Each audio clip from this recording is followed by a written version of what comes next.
Welcome to Inside Games Daily, the only gaming news show brave enough to report on another pricey handheld. That's right. And you may have noticed Bruce is in a different spot. He's not in his usual gaming den. He's on secret assignment. We can't quite talk about it yet.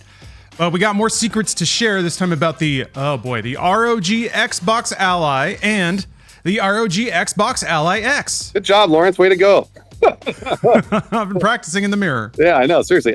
Consistent leaker Bill Kuhn has corroborated the previous leaked prices for the ROG Xbox Ally and the ROG Xbox Ally X in a post on French website Deal Labs today, in addition to the date that pre-orders open for this thing. I love seeing random people walking by in the mirror, in the window behind you.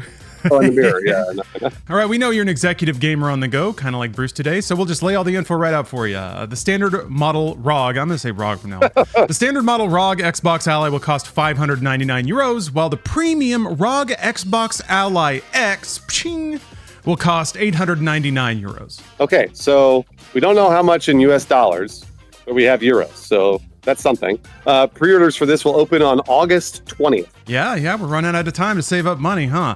These prices were previously leaked by the Spanish Asus retailer MacMan 2 weeks ago, and we reported on that.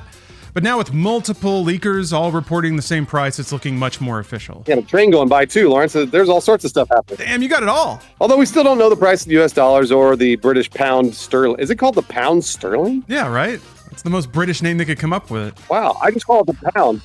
I guess you're right, it is the pound sterling. Recent pricing trends have US prices equal to, or in some cases, less than the cost in euro, which obviously sucks for Europe. Yeah, I was doing some comparisons. The Switch 2 is more expensive in European euro than it is in US dollar. Sorry about that, Europe, but we're in the US, baby. We love consuming here. So if we just go on that trend alone, the Ally's US price could be $600 and $900, or maybe even slightly less. If we just straight up translate it into US dollar, though, that puts the Ally X at over $1,000, which I don't think they're going to want a four-digit price tag on this thing. I don't think so either. The pre-order date for August 20th makes a lot of sense, given that Xbox has already announced a Gamescom conference for August 20th as well. So that would make sense that they show that little conference. Lawrence and I are going to be drinking during the conference or whatever. Maybe not, I don't know. And then they show off the ROG Ally X. Yeah. The post announcing the conference explicitly features the Xbox Ally models. On top of that, they also announced that the ROG Ally will be playable on the Gamescom floor by Gamescom attendees, featuring none other than longtime absentee sequel Hollow Knight Silksong. That's right. That they need to get that gamer PR going, so they keep trotting out Silksong to be like, look guys, look, you can play Silksong on the Xbox. So this all makes sense to announce a price and open pre-orders in tandem with public experiences at Gamescom. Ideally, you could build some good word of mouth, dispel confusion about what this thing really is and what it does. Yeah, hopefully once people see it in action and navigate the supposed customized distro of Windows they got on that thing, it'll click. It clicked for me. I got to mess around with it for about 10 minutes. I'm kind of surprised that they're putting Silksong on there. I mean, I guess it makes sense. It's like the one game that has weird buzz around it. I like Hollow Knight, so I'm not calling the buzz weird because I don't like the game. It's just kind of weird because it's just been a while and everybody's wondering where it's at. So if they can put that on it and turn some eyes to it, then good. But I would think they would choose a more technically demanding title. It's going to be a 2D Metroidvania. Those have sit comfortably on handhelds for a long time. So I'm kind of in the back of my head hoping that they do have a more technically impressive game to run as well, just to show what this thing can do. Because I think the technical aspect, the horsepower of it, is going to be the thing that justifies its cost. I think what you're saying, and I think what they're going to do is they'll at least put Grounded 2 on it. But then my guess is they'll have Outer Worlds 2 on it. So I don't know, because Outer Worlds, is a month and a half away, I want to say, something like that. So I'm sure they have it ready to show.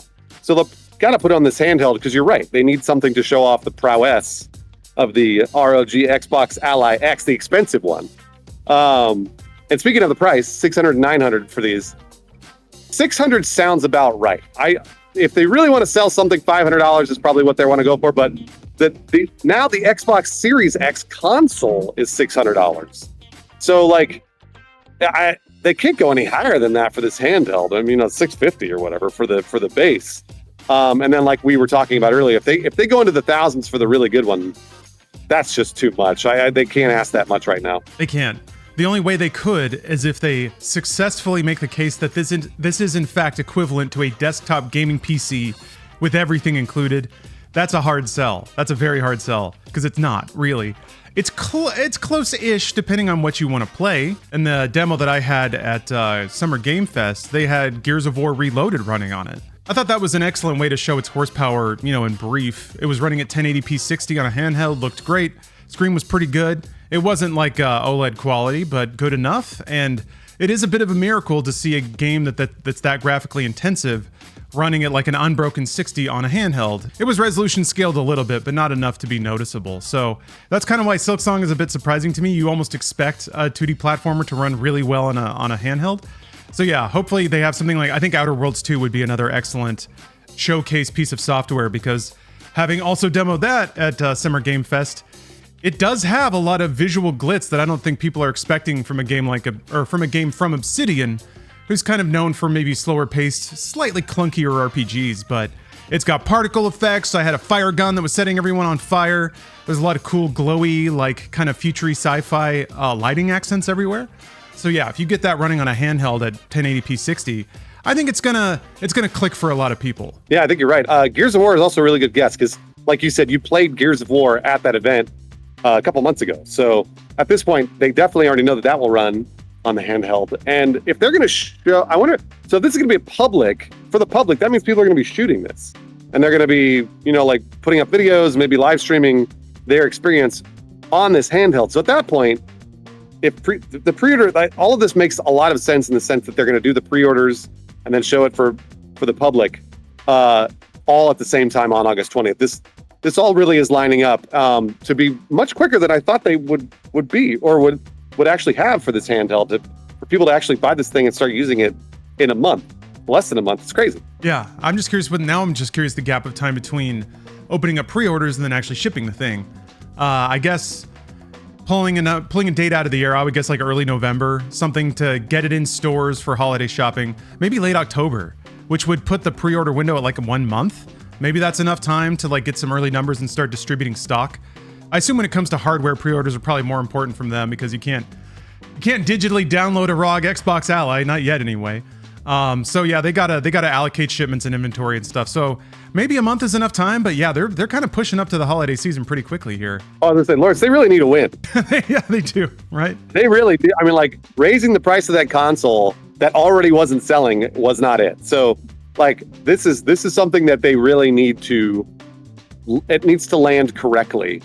And I really hope that they have a tolerance for loss on this. I would love if they released this at $500, and then the high end at $800, because if they just can't put it at a higher price, no one's going to buy it. Everyone's going to complain about it. They're going to post videos about how Outer Worlds 2 or whatever, Gears of War doesn't run well, and it's just going to be a bunch of people shitting on it again. So, I mean, yeah, it's interesting you bring up the media tenor, because it's certainly the winning move to shit on Xbox these days. So they have to dazzle people. They have to first explain like the true cross section of what it can do, which I think once people get that, it'll click a little better. But then also, yeah, really dazzle people with what this hardware can do. And if they can do that, people don't really get that feeling anymore of buying a new like physical piece of electronics that just blows you away with what it can do. Donkey Kong Bonanza is pretty slick, and it dazzled me a couple of times. So that went a long way towards justifying Switch 2. So yeah, if they can have some piece of software on there that really makes it sing, and they actually get it in people's hands at Gamescom and people start like buzzing about it positively. Yeah, one thing I can think of when it comes to cost, they could include a pack-in. There was like the Mario Kart World bundle.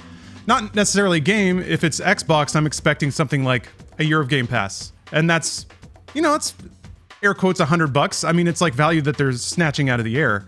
But that's also how you get people on your program. It's how you increase the perceived value of the system.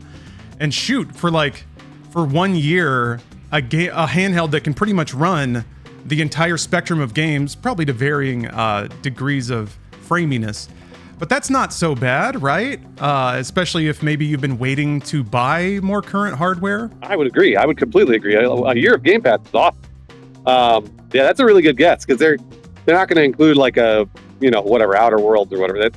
That's a $70 video game. They could just do Game Pass, get you already hooked into their subscription service and you're good to go. The more that I talk about this, the more I'm like, they're going to release this. It's such an expensive number. No one's going to buy this thing. I'm really worried. Yeah. Like I want people to really love handheld PCs and I want people to buy them and get really into gaming on a PC. But this, I don't know. We'll see. Yeah, it may not be. I mean, Steam Deck is really the cost-efficient way to get in. And also, at this point, the friendliest way to get into the PC gaming ecosystem. Because it really is a device that, if you choose to, you can install Windows on it or a different distro of Linux or whatever. And so I hope that the PC ecosystem is worth fighting for to the extent that they are willing to cut the price a little bit to get this in people's hands. They did lower the price of Outer Worlds too. Remember, they backed off the $80 price. So who knows? Maybe they liberated a little room in the budget to take a little loss on software and hardware. Yeah, Satya Nadella didn't get his $50 million bonus so that we could get an extra $50 on that Xbox handheld. Thanks, Satya. We appreciate that. Speaking of appreciation, we'd like to express our appreciation for you for watching this program. Bruce and I love talking about games and analyzing the industry and noting all the trends. It's just fun how that stuff happens. So thank you for spending time with us and joining us on that gaming journey. We'd also like to thank two very special patrons that somehow found room in their budgets for this show, supporting us directly via Patreon, even when there are expensive handheld PCs to save up for. So Wesley Mullins and Baron5X, thanks for skipping that avocado toast. We really appreciate it.